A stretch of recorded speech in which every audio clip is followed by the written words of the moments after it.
Даже если вы никогда не ожидаете, что вам за это отплатят, собаки никогда не забывают проявленную к ним доброту. Итак, когда этот щенок наконец встретил человека, который спас его с улицы, его реакция вызвала слезы у всех на глазах. Рейс должен был вылететь через несколько часов. Времени больше не было, но по дороге домой его внимание привлек сдавленный визг. «Боже, только что!» — подумал Саймон. День у Саймона выдался, мягко говоря, суматошный. Через пару часов ему нужно было успеть на самолет, но он решил уладить кое-какие дела дома, прежде чем отправиться в путь. К сожалению, это отняло больше времени, чем он ожидал. Он вызвал такси, чтобы оно отвезло его домой, но вскоре движение стало слишком плотным, чтобы можно было легко проехать. Он знал, что если бы подождал в машине, то опоздал бы. Поэтому сейчас он возвращался домой так быстро,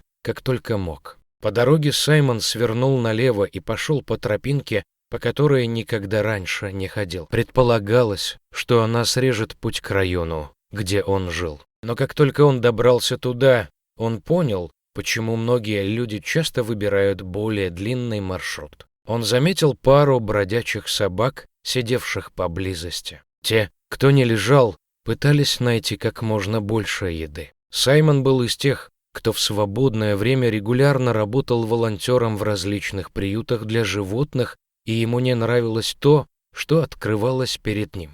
Но в тот момент он ничего не мог поделать. Он продолжал идти домой, пообещав позвонить в один из приютов, где он работал, и сообщить о ситуации, когда услышал звук, который не смог проигнорировать. Несмотря на то, что звук был слабым, он звучал печально, и он понял, что это был крик о помощи. Хотя он уже беспокоился, что не успеет на самолет, он не мог пошевелиться, пока не увидел, откуда он доносится. Хныканье повторилось, и Саймон пошел на звук и подошел к брошенному фургону. Двери фургона были сорваны, и большая часть деталей отсутствовала, но когда Саймон посмотрел назад, он, наконец, увидел источник звука. Свернувшийся калачиком на заднем сиденье был зрелищем, которого он никогда раньше не видел, даже когда работал волонтером. Глаза щенка были закрыты, и на вид ему было не больше нескольких недель от роду.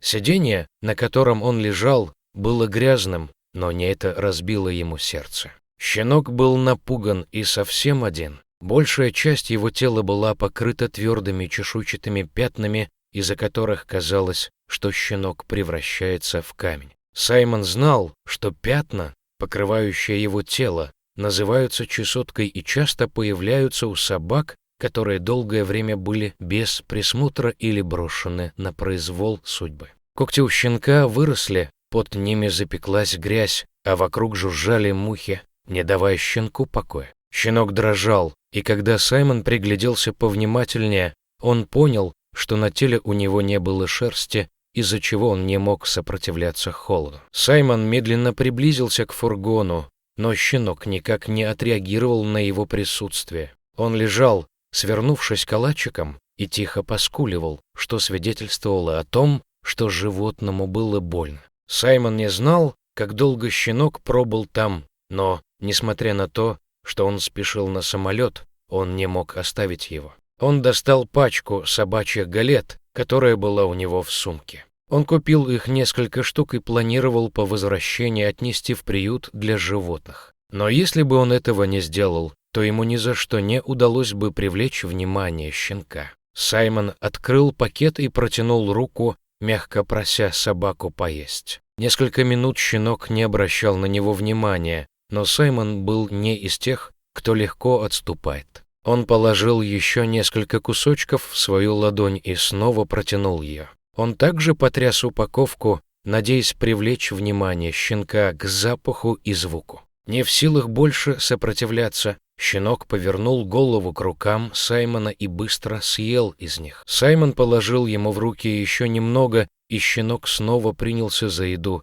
пытаясь утолить свой голод. За свою короткую жизнь люди никогда не относились к нему по-настоящему хорошо, и он немного устал от них, но это была доброта, от которой он был не в состоянии отказаться. Саймон высыпал содержимое упаковки с печеньем на сиденье, и щенок ел его до тех пор, пока ничего не осталось. Теперь, завладев вниманием собаки, он подошел к ней поближе и начал гладить по голове. Щенок слегка вздрогнул, но, почувствовав мягкость прикосновения Саймона, прижался к нему, наслаждаясь добротой человека, возможно, впервые в своей жизни. Щенок поднял глаза на своего спасителя, и Саймон снова был поражен увиденным. Его маленькие глазки были полны печали, и щенок, казалось, смирился со своей судьбой. У него больше не было желания жить, и он стал зависеть от небольшой и редкой доброты других людей,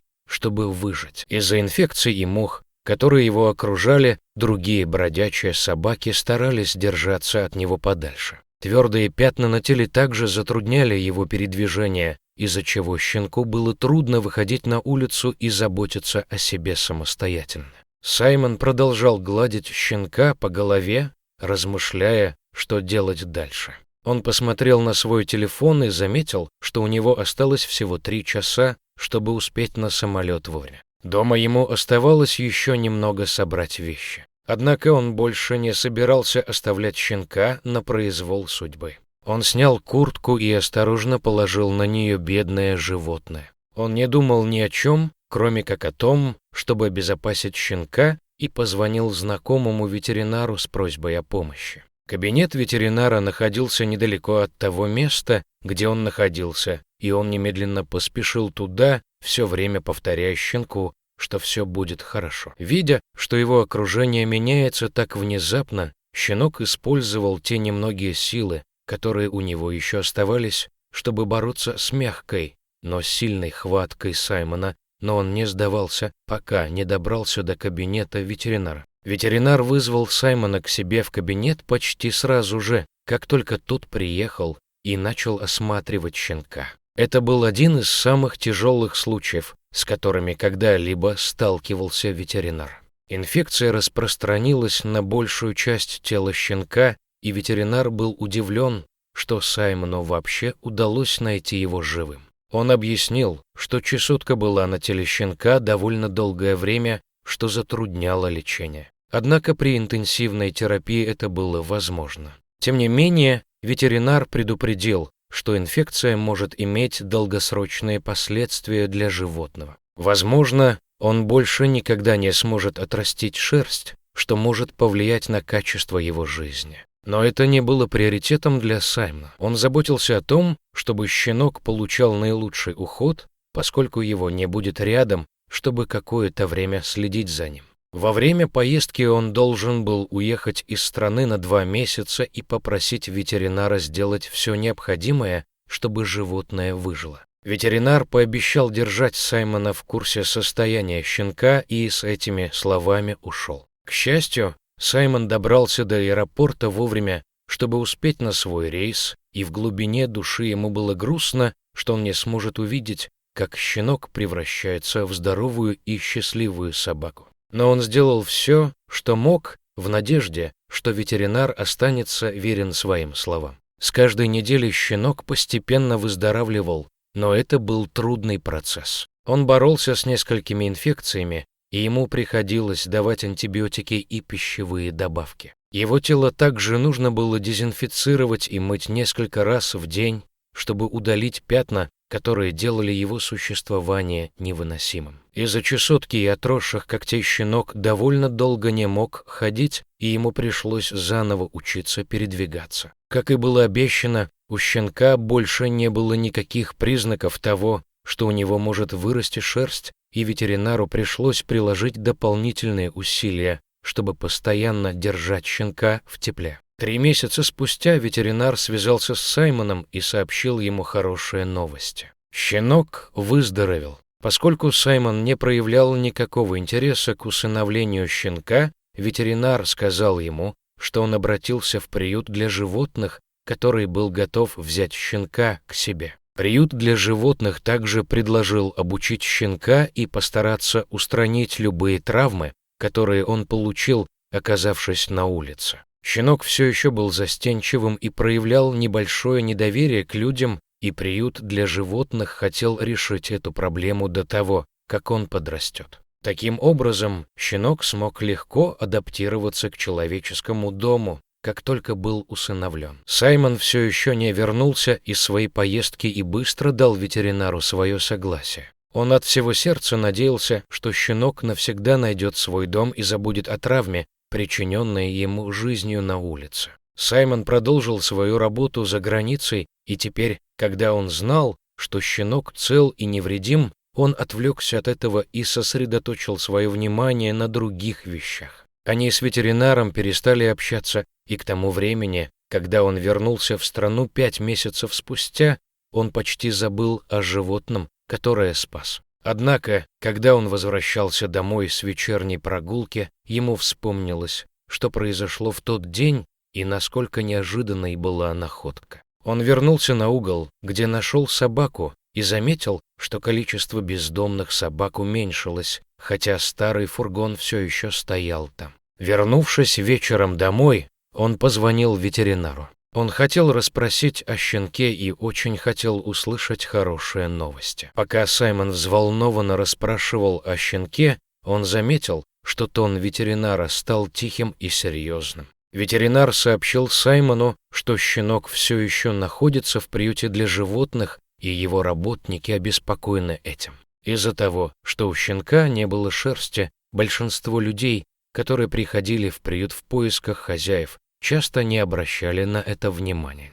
Большинство животных, взятых из приюта, были щенками, и персонал беспокоился, что по мере взросления щенка ему будет все труднее найти дом. Саймон предполагал, что к этому времени щенка уже должны были усыновить, и поэтому он больше не предпринимал попыток проверить, как там щенок. Опечаленный этим открытием, он попросил у ветеринара номер телефона приюта, пообещав навестить его. Ранним утром следующего дня Саймон прибыл в приют. Персонал уже был проинформирован о его прибытии и собирался привести щенка к нему.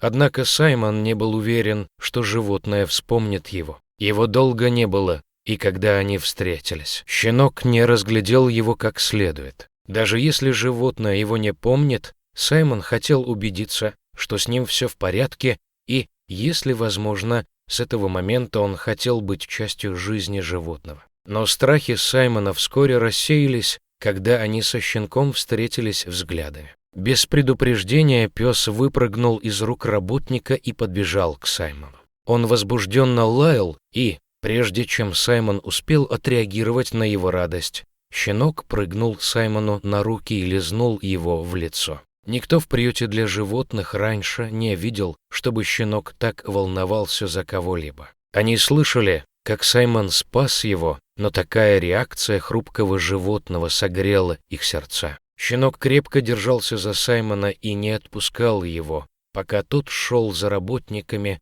чтобы подробнее рассказать о собаке. Несмотря на то, что у него по-прежнему не было шерсти, Саймон не мог не заметить, насколько разительными были изменения.